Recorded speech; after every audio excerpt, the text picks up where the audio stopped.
প্রিয় শিক্ষার্থীবৃন্দ, আসসালামু আলাইকুম। সরকারি বাংলা কলেজ কর্তৃক অনলাইন ক্লাসে তোমাদের সবাইকে স্বাগত। আশা করি তোমরা সবাই যে যেখানে আছো নিরাপদে আছো এবং সুস্থ আছো।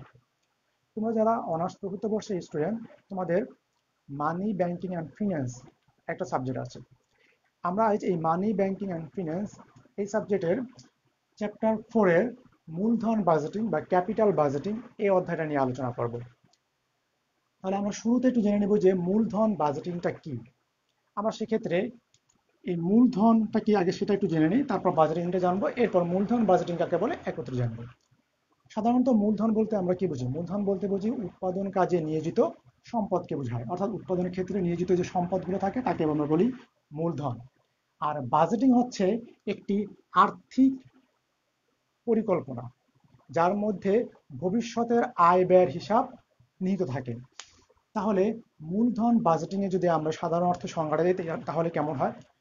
সাধারণ অর্থে মূলধন বাজেটিং বলতে মূলধন বিনিয়োগের সাথে সম্পর্কিত পরিকল্পনাকে বোঝায়, অর্থাৎ তুমি মূলধনটাকে বিনিয়োগ করবা তার সাথে সম্পর্কিত যে পরিকল্পনা সেই পরিকল্পনাকে বলা হয় মূলধন বাজেটিং। এটা সাধারণ অর্থে। আমি এখানে পরিকল্পনার কথা বলছি। এখন পরিকল্পনা তো দীর্ঘমেয়াদী হতে পারে, স্বল্পমেয়াদী হতে পারে। তো আমাদের মূলধন বাজেটিং এর ক্ষেত্রে আমাদের পরিকল্পনাটা অবশ্যই দীর্ঘমেয়াদী হবে।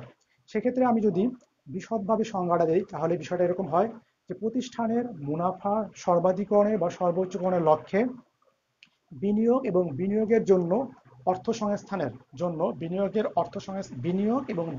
অর্থ সংস্থানের জন্য দীর্ঘমেয়াদী পরিকল্পনা প্রণয়নের বা গ্রহণের সিদ্ধান্তকে বলা হয় মূলধন বাজেটিং। আমি আবারও বলছি, প্রতিষ্ঠানের মুনাফা সর্বোচ্চকরণের লক্ষ্যে বিনিয়োগ এবং বিনিয়োগের জন্য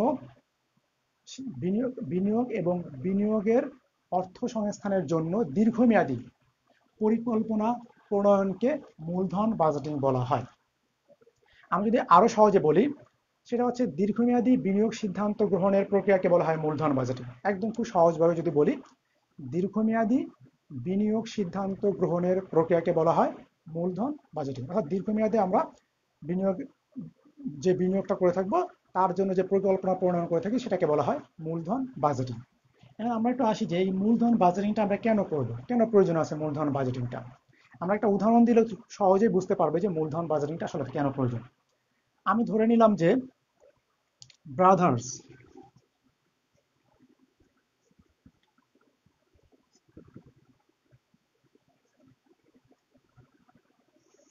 ব্রাদার্স একটি হাউজিং লিমিটেড কোম্পানি। ব্রাদার্স নামে একটি হাউজিং লিমিটেড কোম্পানি আছে। এই হাউজিং লিমিটেড কোম্পানির নিকট দুটি প্রকল্পের প্রস্তাব আসলো। দুটি, মনে কর যে অ্যাপার্টমেন্ট প্রকল্পের প্রস্তাব আসছে।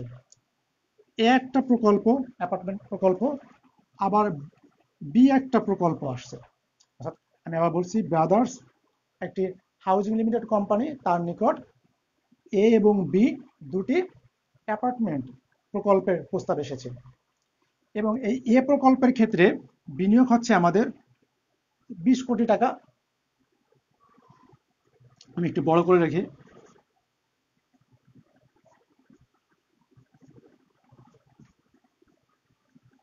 20 কোটি টাকা, এবং এর থেকে সম্ভাব্য আয় বা মুনাফা ধরা হয়েছে আমাদের 6 কোটি টাকা।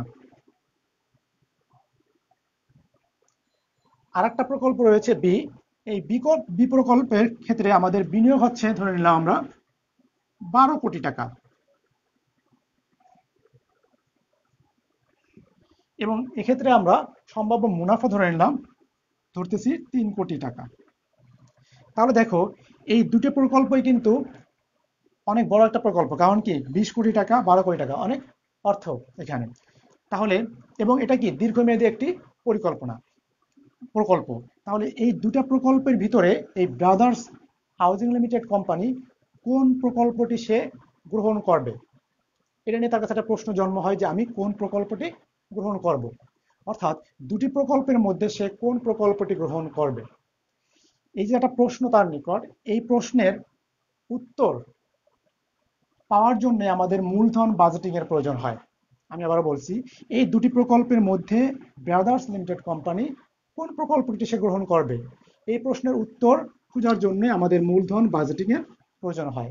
অর্থাৎ সেক্ষেত্রে ব্রাদার্স কোম্পানি দেখবে যে কোন কোম্পানিটা তার বিনিয়োগ করলে তার জন্য কি লাভজনক হবে, তার ঝুঁকি কম হবে, সেই প্রকল্পেই সে কি বিনিয়োগ করবে। আর সেটা জানার জন্য তাকে মূলধন বাজেটিং এর প্রয়োজন হবে। আচ্ছা, আমরা মূলধন বাজেটিং কি সেটা একটু জেনে নিলাম। এবার আমরা আসি মূলধন বাজেটিং এর বৈশিষ্ট্য নিয়ে একটু আলোচনা করি। আমরা আস্তে আস্তে অঙ্কের দিকে যাব, তো তার আগে আমরা মৌলিক কিছু বিষয় জেনে নিই।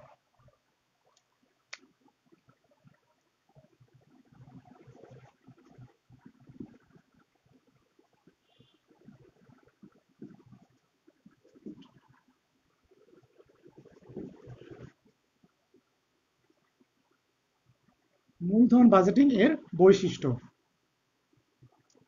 মূলধন বাজেটিং এর ক্ষেত্রে কি কি বৈশিষ্ট্যগুলো পরিলক্ষিত হয় আমরা দেখি। এক নম্বর আছে দীর্ঘমেয়াদী বিনিয়োগ। দেখো, আমরা সংজ্ঞা থেকেই বলেছি যে আমাদের এখানে দীর্ঘমেয়াদী বিনিয়োগ করতে হবে। তাহলে মূলধন বাজেটিং এর প্রথম বৈশিষ্ট্য হচ্ছে কি দীর্ঘমেয়াদী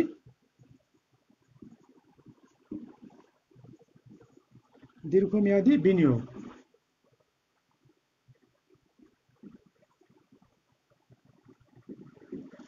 অর্থাৎ মূলধন বাজেটিং এর অন্যতম বৈশিষ্ট্য হচ্ছে যে এখানে যে প্রকল্পটা তুমি বিবেচনা করবা সেই প্রকল্পের তোমার দীর্ঘমেয়াদী বিনিয়োগ করা হবে। অর্থাৎ দীর্ঘ সময়ের জন্য আমার এই প্রকল্পে কি বিনিয়োগ করা হবে। দুই নম্বর হচ্ছে আমাদের অধিক ঝুঁকি থাকবে।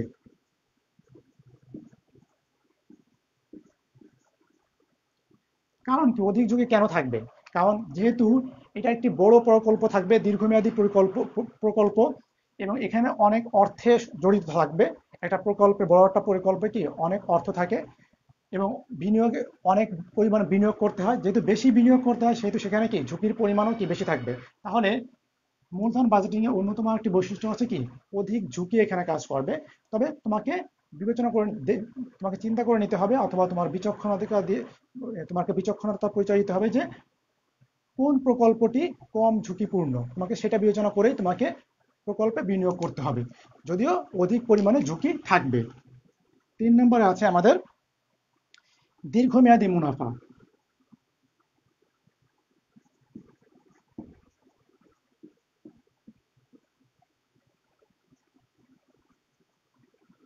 মূলধন বাজেটিং এর অন্যতম একটি বৈশিষ্ট্য হচ্ছে দীর্ঘমেয়াদী মুনাফা। যেহেতু দেখো এই প্রকল্পে, মূলধন বাজেটিং এ প্রকল্পে দীর্ঘমেয়াদে বিনিয়োগ করা হবে।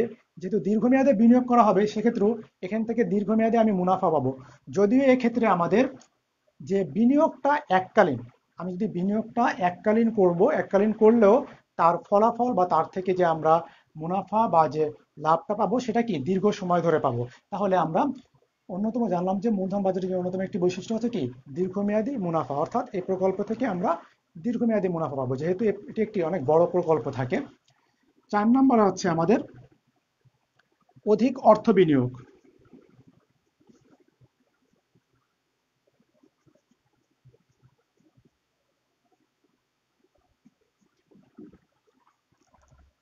যেহেতু এখানে অনেক বড় একটা প্রকল্পকে বিবেচনা করা হবে এবং কি দীর্ঘমেয়াদী বিনিয়োগ করা হবে, তাহলে সেক্ষেত্রে অবশ্যই এখানে বিনিয়োগের যে পরিমাণ, যে অর্থটা থাকবে সেটা কি অনেক বেশি থাকবে। যেমন আমরা একটু আগে উদাহরণ দিয়েছিলাম, ওই প্রকল্পটা ছোট ছিল, তাতে কি 20 কোটি এবং কি ছিল আমাদের 12 কোটি টাকা, কিন্তু এর থেকে প্রকল্পগুলো কি আরো অনেক বড় হবে। তাহলে অনেক বড় প্রকল্পের জন্য অবশ্যই কি আমাদের অধিক অর্থ বিনিয়োগের প্রয়োজন হবে। তাহলে আমাদের এই মূলধন বাজেটিং এর অন্যতম একটি প্রধান বৈশিষ্ট্য হচ্ছে এক্ষেত্রে আমাদের অধিক পরিমাণে মূলধন বিনিয়োগ করতে পারে, অর্থাৎ বিনিয়োগের পরিমাণটা আমাদের কি হবে অধিক হবে। 5 নম্বরে আছে আমাদের অর্থের সময় মূল্য বিবেচনা। খুবই গুরুত্বপূর্ণ, অর্থের সময় মূল্য বিবেচনা। মূলধন বাজেটিং এর ক্ষেত্রে অর্থের সময় মূল্য কি বিবেচনা করা হয় কিভাবে? অর্থাৎ তুমি বর্তমানে যে এককালীন যে তুমি অর্থ বিনিয়োগ করলা, সেই বিনিয়োগ করে তুমি ভবিষ্যতে কি পরিমাণ নগদ প্রবাহ পাবে, অর্থাৎ তোমার কি পরিমাণ লাভ আসবে, এবং সেটা তোমার ভবিষ্যৎ মূল্যটা কি হবে, অর্থের মূল্যটা কি হবে সেটা বিবেচনা করা হয়। অর্থাৎ অর্থের সময় মূল্যটাকে, অর্থাৎ তুমি যে বর্তমান যে তুমি অর্থ বিনিয়োগ করতেছো তার থেকে ভবিষ্যতে তুমি কি পরিমাণ নগদ প্রবাহ পাবা এবং তার মূল্যটা কি হবে সেটা বিবেচনা করা হয় এই মূলধন বাজেটিং, অর্থাৎ কি অর্থের সময় মূল্য বিবেচনা করা হয়। তাহলে মূলধন বাজেটিং এ আমরা বৈশিষ্ট্য জানলাম: দীর্ঘমেয়াদী বিনিয়োগ, অধিক ঝুঁকি, দীর্ঘমেয়াদী মুনাফা, অধিক অর্থ বিনিয়োগ, অর্থের সময় মূল্য বিবেচনা। এবার আসি আমরা মূলধন বাজেটিং এর উদ্দেশ্যটা কি সেটা একটু জেনে নিই।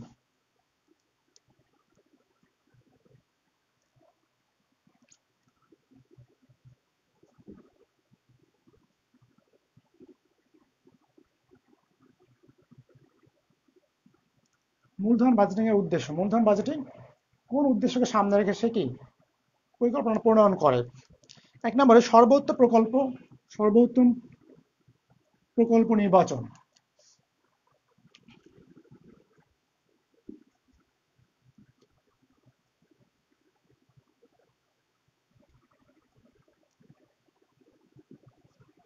তাহলে মূলধন বাজেটিং এর প্রথম এবং প্রধান উদ্দেশ্য হচ্ছে সর্বোত্তম প্রকল্প নির্বাচন।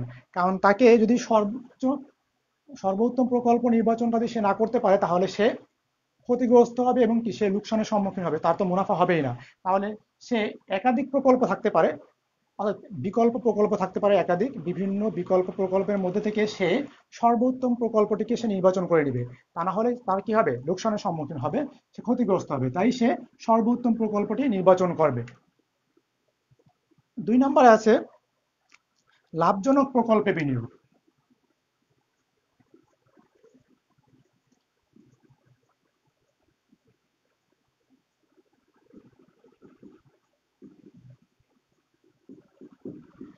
আমরা জানি কোনো প্রতিষ্ঠানই কি সে ক্ষতির সম্মুখীন হতে চায় না, সে অবশ্যই কি একটা প্রকল্প থেকে সে লাভবান হতে চায়। তাহলে সে লাভবান হতে হলে অবশ্যই কি লাভজনক একটা প্রকল্পে তাকে বিনিয়োগ করতে হবে। তাকে জানতে হবে যে শুরুতে যে কোন প্রকল্পে সে বিনিয়োগ করলে লাভবান হবে এবং কোন প্রকল্পে বিনিয়োগ করলে সে ক্ষতিগ্রস্ত হবে।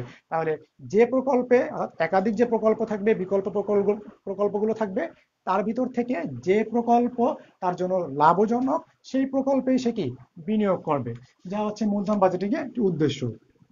3 নম্বরে আছে উৎপাদন বৃদ্ধি।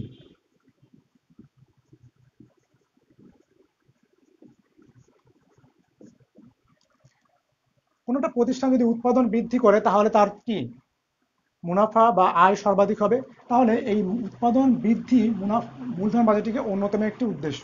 আর এই উৎপাদন বৃদ্ধি করতে গিয়ে মূলধন প্রকল্প বৃদ্ধি করতে গিয়ে প্রতিষ্ঠানকে বিভিন্ন যন্ত্রপাতি, মেশিন, অনেক কিছু কি ক্রয় করতে হয়। সেগুলো ক্রয় করার মাধ্যমেও সে কি উৎপাদন বৃদ্ধি করে, যা তার অন্যতম একটি উদ্দেশ্য। 4 নম্বরে আছে আমাদের কম ঝুঁকি প্রকল্পে বিনিয়োগ।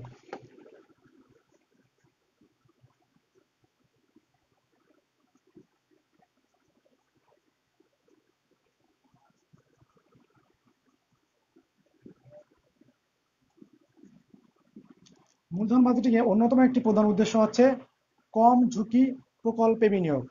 সে তার বিচক্ষণতা দিয়ে অথবা সে চিন্তা করে দেখবে যে তার জন্য কোন প্রকল্পটি লাভজনক।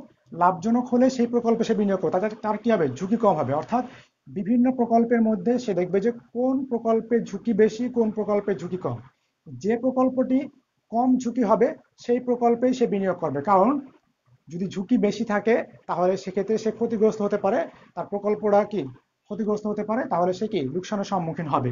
তাই সে কি চিন্তা করবে কি যত সম্ভব কম ঝুঁকি প্রকল্পে সে বিনিয়োগটা করবে, যাতে সে কি লাভবান হয় বা সে অধিক পরিমাণে মুনাফা করতে পারে। 5 নম্বরে ভবিষ্যৎ স্থায়িত্ব পরিমাপ।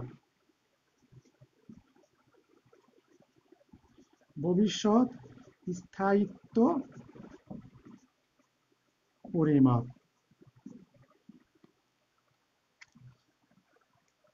অর্থাৎ দীর্ঘমেয়াদে যে সম্পদগুলো থাকে কোনো প্রতিষ্ঠানের, কি থাকে, তার আসবাবপত্র থাকতে পারে, তার আহ, কোনো ভবন থাকতে পারে, তার বিভিন্ন যন্ত্রপাতি থাকতে পারে।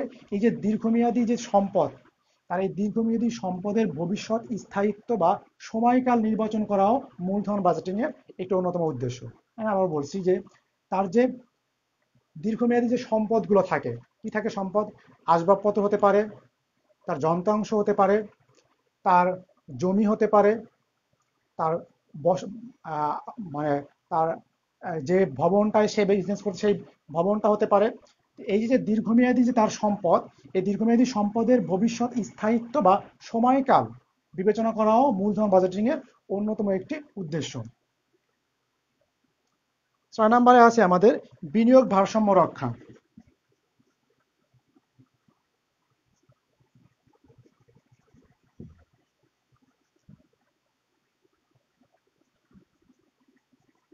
বিনিয়োগ ভারসাম্য রক্ষা বিভিন্ন প্রকল্পের মধ্যে বিনিয়োগ অথবা কোনো একটা নির্দিষ্ট প্রকল্পে সে যথাযথ বিনিয়োগের মাধ্যমে সে প্রকল্পের কি বিনিয়োগ ভারসাম্যটা রক্ষা করবে, অর্থাৎ যাতে সে বিভিন্ন দিক চিন্তা করে সে যথাযথ বিনিয়োগের মাধ্যমে প্রকল্পের কি বিনিয়োগ ভারসাম্য রক্ষা করবে। তাহলে এই বিনিয়োগ ভারসাম্য রক্ষা করাটাও মূলধন বাজেটিং এর অন্যতম একটি উদ্দেশ্য। তাহলে আমরা দেখলাম মূলধন বাজেটিং এর উদ্দেশ্যগুলো কি। আমাদেরকে প্রথমেই সর্বোত্তম প্রকল্পটি নির্বাচন করে নিতে হবে, তা নাহলে আমি ক্ষতিগ্রস্ত হবো। দ্বিতীয়ত আমাদের লাভজনক প্রকল্পে বিনিয়োগ করতে হবে। আমরা তো বিনিয়োগ করবো, সেক্ষেত্রে আমাদের লাভজনক প্রকল্পটি বেছে নিতে হবে। উৎপাদন বৃদ্ধি, এটাও মূলধন বাজেটিং এর অন্যতম একটি উদ্দেশ্য। কম ঝুঁকি প্রকল্পে বিনিয়োগ, ভবিষ্যৎ স্থায়িত্ব পরিমাপ এবং বিনিয়োগ ভারসাম্য রক্ষা করা, এগুলো ছিল আমাদের মূলধন বাজেটিং এর বৈশিষ্ট্য। এবার আমরা মূলধন বাজেটিং প্রক্রিয়ার ধাপসমূহ চলে যাব।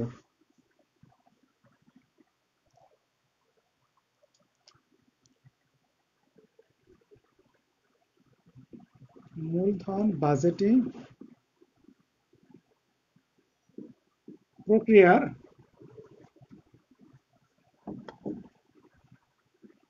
ধাপসমূহ বা পদক্ষেপ সমূহ। মূলধন বাজেটিং প্রক্রিয়া, এই প্রক্রিয়ায় যে ধাপগুলো আছে, কি কি ধাপ বা কি কি স্টেপগুলো সে কি সে এই ক্ষেত্রে অনুসরণ করে, সেই মূলধন বাজেটিং প্রক্রিয়ার ধাপসমূহ নিয়ে আমরা আলোচনা করব। আসলে এই ক্ষেত্রে আমাদের প্রকল্পের প্রকৃতির উপর নির্ভর করে অথবা প্রকল্পের আকার আকৃতি প্রকৃতির উপর নির্ভর করে অনেক সময় মূলধন বাজেটিং প্রক্রিয়ার ধাপসমূহ বিভিন্ন রকম হতে পারে, কিছুটা তারতম্য হতে পারে। তবে একটি আদর্শ মূলধন বাজেটিং অথবা একটি আদর্শ প্রকল্পের মূলধন বাজেটিং প্রক্রিয়ার ধাপ 6টি ধাপ রয়েছে। 1 নম্বর ধাপটি হচ্ছে আমাদের প্রকল্প প্রণয়ন ও চিহ্নিতকরণ।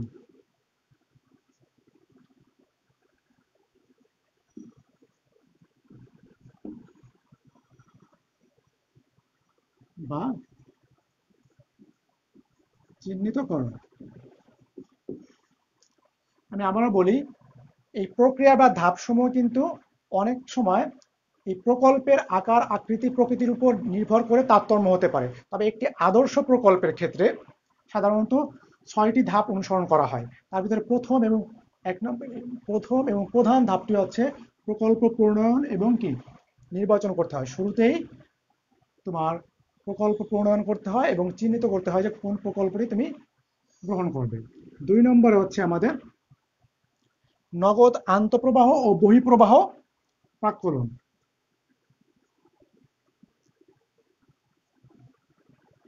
নগদ আন্তঃপ্রবাহ ও বহিঃপ্রবাহ প্রাক্কলন বা নিরূপণ। নগদ আন্তঃপ্রবাহ অর্থাৎ প্রকল্প থেকে প্রাপ্ত আয়, আন্তঃপ্রবাহ আসবে। আর বহিঃপ্রবাহ হচ্ছে ব্যয়, অর্থাৎ এই প্রকল্পের নগদ আন্তঃপ্রবাহ বা বহিঃপ্রবাহ অর্থাৎ প্রকল্পের আয় এবং ব্যয়কে নিরূপণ করতে হবে বা প্রাক্কলন করতে হবে। এটা হচ্ছে এই মূলধন বাজেটিং এর দ্বিতীয় ধাপ। দ্বিতীয় ধাপে তাহলে আমরা আয় এবং ব্যয় নিরূপণ করব। 3 নম্বর ধাপে হচ্ছে আমাদের খুবই ইম্পর্টেন্ট 3 নম্বর ধাপ, প্রকল্প মূল্যায়ন।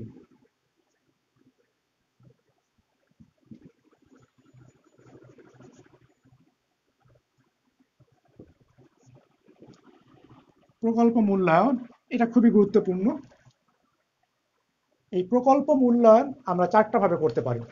অর্থাৎ একটি প্রকল্প মূল্যায়নে, একটি আদর্শ প্রকল্প মূল্যায়নের ক্ষেত্রে 4টি পদ্ধতি অনুসরণ করা হয়। 1 নম্বর পদ্ধতি হচ্ছে আমাদের net present value method.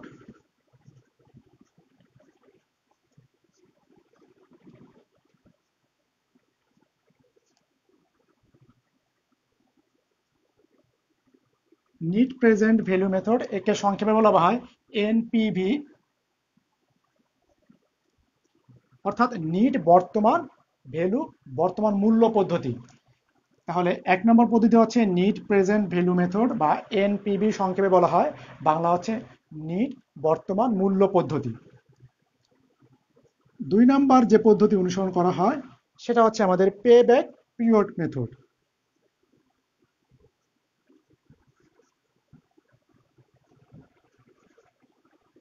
Pay back period method, একে সংক্ষেপে বলা হয় PBP.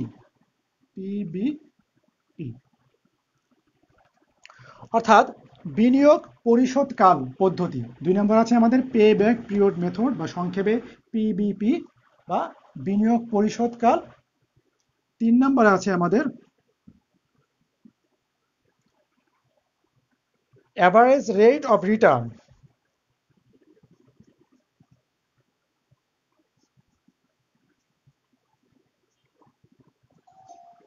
Average rate of return সংক্ষেপে একে বলা হয় ARR. AR average rate of return অর্থাৎ হচ্ছে আমাদের গড় আয় হার। গড় আয় হার সংক্ষেপে এআরআর। এবং 4 নম্বর আছে আমাদের ইন্টারনাল রেট অফ রিটার্ন, সংক্ষেপে বলা হয় আইআরআর। 4 নম্বর আছে ইন্টারনাল রেট অফ রিটার্ন, সংক্ষেপে আইআরআর, অর্থাৎ অভ্যন্তরীণ আয় হার পদ্ধতি। তাহলে আমরা একটা প্রকল্পকে মূল্যায়ন করতে আমাদের কিন্তু এই অঙ্কটা কিন্তু আমাদের এইখানেই, অর্থাৎ কি একটা প্রকল্প মূল্যায়ন করতে হবে, মূল্যায়ন করার জন্য আমাদের অঙ্ক করতে হবে। আমাদের যে এখান থেকে যে অঙ্কগুলো সেগুলো কিন্তু আসলে এই পদ্ধতির মাধ্যমে আমরা অঙ্কগুলো করব। তাহলে একটা প্রকল্প মূল্যায়নের ক্ষেত্রে আমাদের 4টা পদ্ধতি আমরা অনুসরণ করতে পারি। নিট প্রেজেন্ট ভ্যালু মেথড বা এনপিভি সংক্ষেপে বলা হয়, পে ব্যাক পিরিয়ড মেথড বা পিবিপি, আর হচ্ছে average rate of return method অর্থাৎ এআরআর, আর আছে internal rate of return method অর্থাৎ আইআরআর। তাহলে এটা ছিল আমাদের মূলধন বাজেটিং প্রক্রিয়ার ধাপসমূহ 1 নম্বর, 2 নম্বর, 3 নম্বর, এবং 3 নম্বরের ভিতরে আমাদের 4টা পদ্ধতি। 4 নম্বরে আছে, আমরা উপর দিক থেকে একটু মুছে নেই।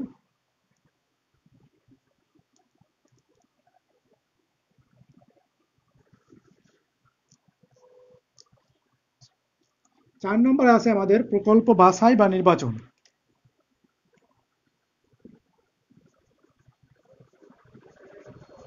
প্রকল্প বাছাই বা নির্বাচন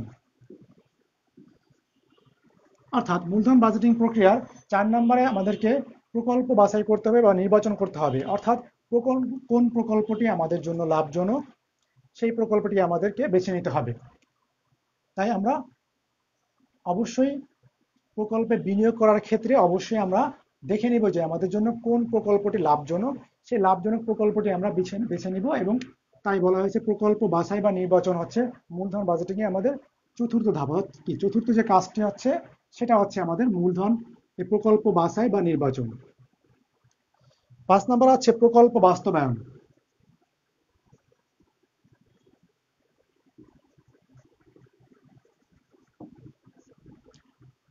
প্রকল্প তো আমরা নির্বাচন করলাম, প্রকল্প আমাদের ফাইনালি কাজ হয় কি প্রকল্পটা আমরা প্রণয়ন বাস্তবায়নের রূপ দিব নাকি। তাহলে এই প্রকল্প বাছাই করার পরে যে আমাদের 5 নম্বর কাজ হচ্ছে প্রকল্প বাস্তবায়ন, অর্থাৎ এই প্রকল্পটাকে তুমি যে প্রকল্পটাকে নির্বাচন করেছো সেই প্রকল্পটাকে বাস্তবে রূপ দেওয়ার জন্য, বাস্তবায়ন করার জন্য যা যা প্রয়োজন আমরা সেই কাজটা করব 5 নম্বরে, অর্থাৎ প্রকল্প বাস্তবায়ন। 6 নম্বর আছে ধারাবাহিক পুনর্মূল্যায়ন।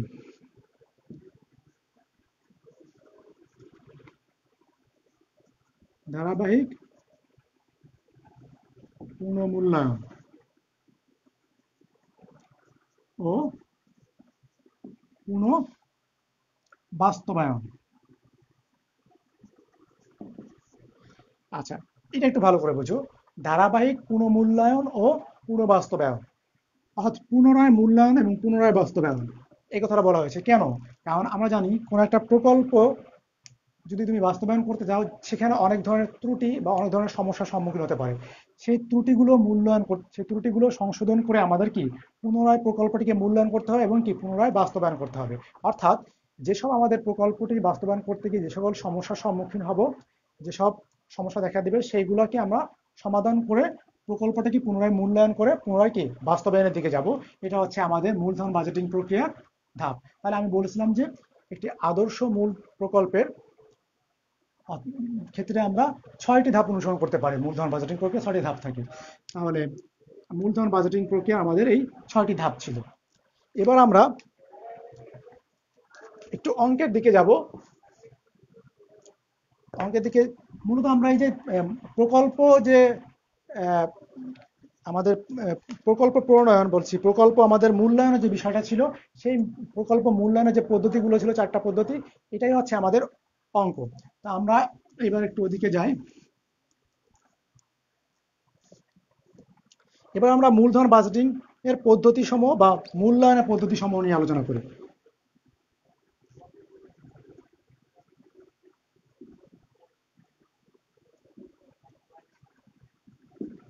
মূলধন বাজেটিং এর পদ্ধতি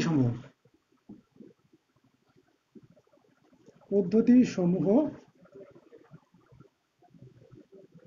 বা এটাকে প্রকল্প মূল্যায়নের পদ্ধতিও বলা হয়।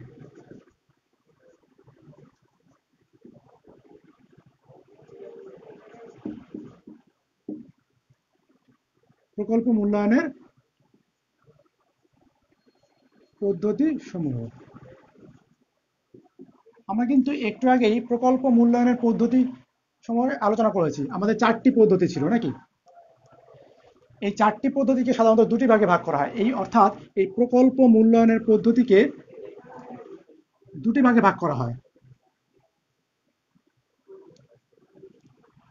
এক নম্বর আছে সনাতন পদ্ধতি,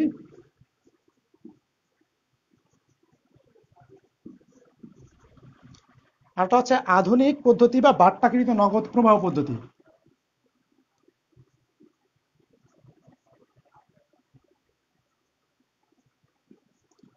পদ্ধতি বা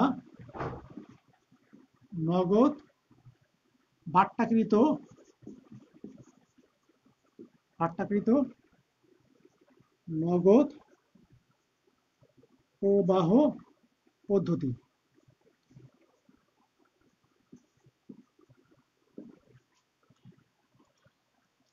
তাহলে প্রকল্প মূল্যায়নের পদ্ধতিকে প্রধানত 2টি ভাগে ভাগ করেছি আমরা। প্রথমটা হচ্ছে সনাতন পদ্ধতি, আরটা হচ্ছে আধুনিক পদ্ধতি বা বাট্টাকৃত নগদ প্রবাহ পদ্ধতি। এই সনাতন পদ্ধতি আবার 2 প্রকার। এক নম্বর হচ্ছে আমাদের পে ব্যাক পিরিয়ড মেথড,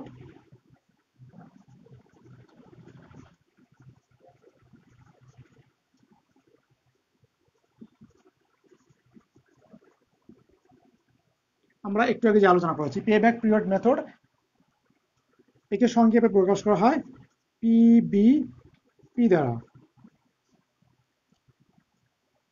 বা বিনিয়োগ পরিশোধ পদ্ধতি, পরিশোধকাল পদ্ধতি। এবং 2 নম্বরে আছে এখানে আমাদের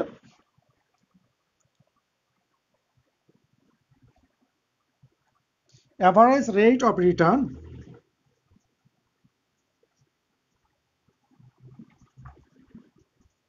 average rate of return method.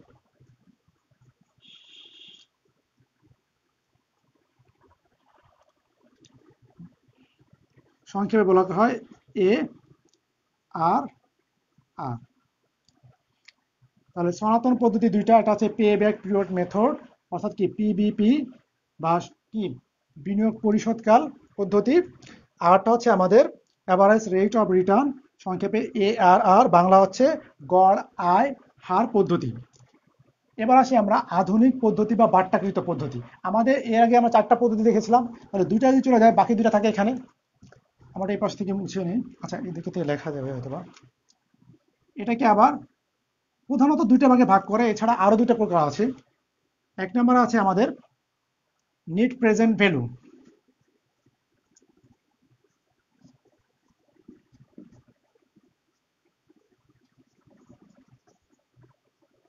Net present value method, সংক্ষেপে হচ্ছে NPV, অর্থাৎ নিট বর্তমান মূল্য পদ্ধতি।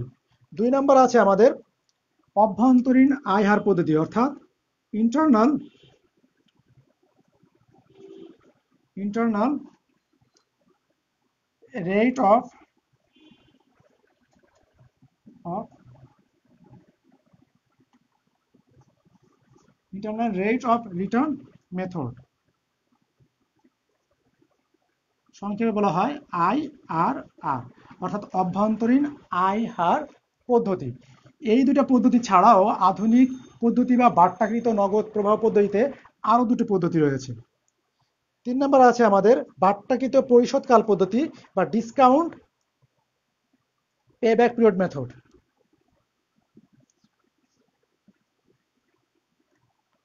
Discount payback period method,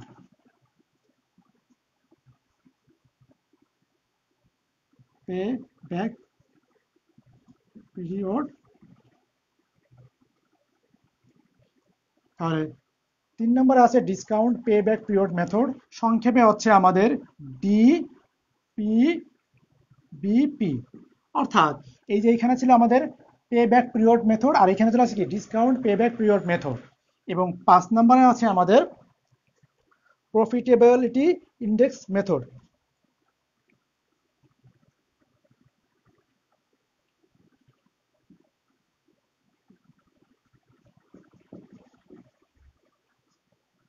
index method,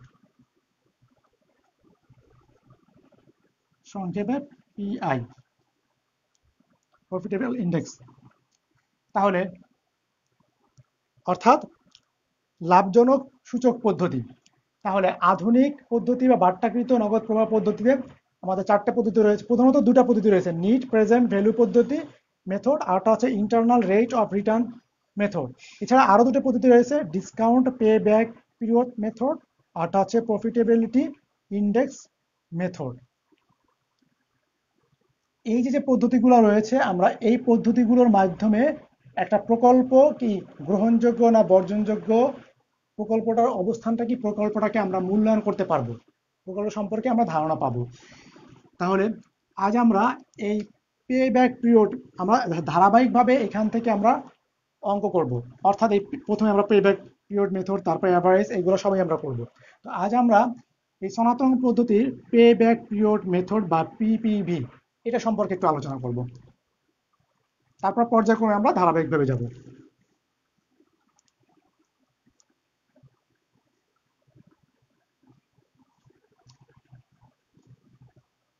তার আমাদের কি ছিল, pay back period method PBP।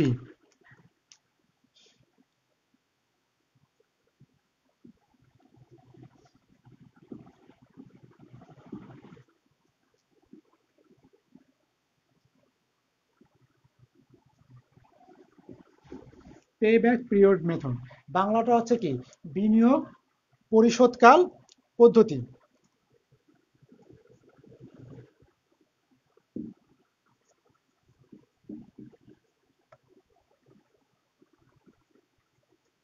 বিনিয়োগ পরিশোধকাল পদ্ধতি। তাহলে শুরুতে আমরা একটু জেনে নেই যে এই বিনিয়োগ পরিশোধকাল পদ্ধতিটা কি। সহজভাবে আমরা বুঝি, বিনিয়োগ পরিশোধকাল পদ্ধতি। তাহলে তুমি একটা প্রকল্পে তুমি যদি বিনিয়োগ করো, তুমি যে পরিমাণ বিনিয়োগ করলা, অর্থাৎ কোনো একটা প্রকল্পে তুমি এককালীন যে বিনিয়োগ করলা, সেই বিনিয়োগ থেকে সেই বিনিয়োগের যে অর্থটা সেটা ফিরিয়ে আনতে অথবা সেটা তুলে নিতে তোমার যে সময়টা লাগবে সেটাকে বলা হয় পে ব্যাক পিরিয়ড মেথড বা বিনিয়োগ পরিশোধকাল পদ্ধতি। আমি আবারও বলছি, একটি প্রকল্পে তুমি যে বিনিয়োগ করলা, সেই বিনিয়োগের অর্থটা তুলে আনতে যে সময়টা লাগবে সেই সময়টাকে বলা হয় বিনিয়োগ পরিশোধকাল পদ্ধতি। আর এই বিনিয়োগ পরিশোধকাল পদ্ধতির সূত্রটি হচ্ছে আমাদের সংক্ষেপে যেহেতু PBP বলা হয়, এটার 2টা সূত্র আছে। আমরা অর্থাৎ বিনিয়োগ পরিশোধকাল পদ্ধতির 2টা সূত্র। 1 নম্বর সূত্রটা আমরা লিখি, PBP ইকুয়াল টু হচ্ছে আমাদের NCO আর NCB।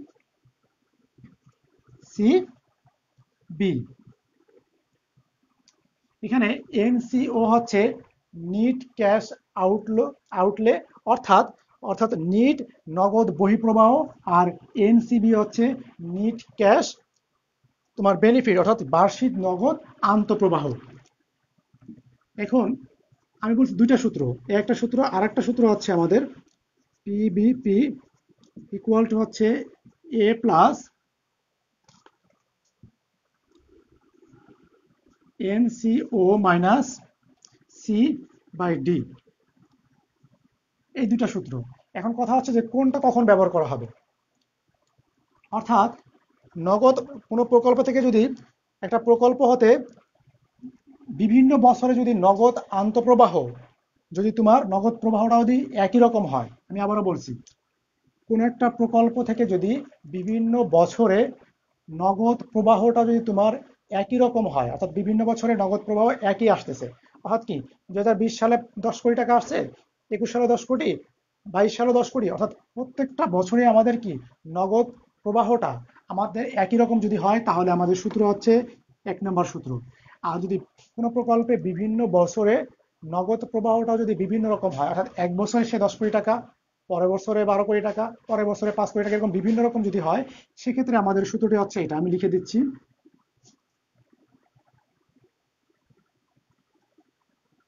প্রকল্পে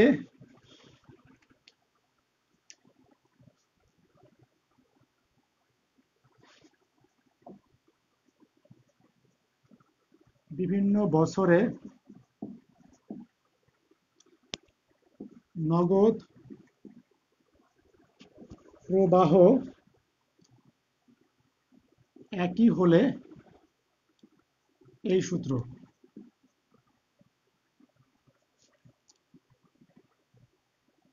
আর এটা হচ্ছে বিভিন্ন বছরে নগদ প্রবাহ ভিন্ন ভিন্ন হলে,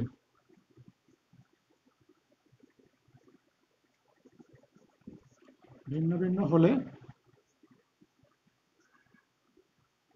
এই সূত্র ব্যবহৃত হবে। তাহলে আজ আমরা সনাতন পদ্ধতির প্রথম যে পদ্ধতিটা ছিল বিনিয়োগ পরিশোধকাল পদ্ধতি, এই বিনিয়োগ পরিশোধকাল পদ্ধতিটা কি সেটা আমরা জানলাম। এবং এই বিনিয়োগ পরিশোধকাল এর যে পদ্ধতি যে দুটা সূত্র রয়েছে, আমরা এই সূত্র জানলাম। আগামী ক্লাসে আমরা এই সূত্র দুটির অঙ্ক করব। সে পর্যন্ত তোমরা সবাই ভালো থাকো। আজকে আমরা এখানে শেষ করতে যাচ্ছি, আজকে আর অঙ্কের দিকে যাব না। আগামী ক্লাসে আমরা এই বিনিয়োগ পরিশোধকাল পদ্ধতির এই দুটো সূত্রের অঙ্ক করব, এবং তারপরে পর্যায়ক্রমে আমরা আরো যে পদ্ধতিগুলো রয়েছে সেই পদ্ধতিগুলো নিয়ে আলোচনা করব এবং সেই পদ্ধতির অঙ্কগুলো করব। সে পর্যন্ত তোমরা সবাই ভালো থাকো। আজকে এই পর্যন্তই। আল্লাহ হাফেজ। আসসালামু আলাইকুম।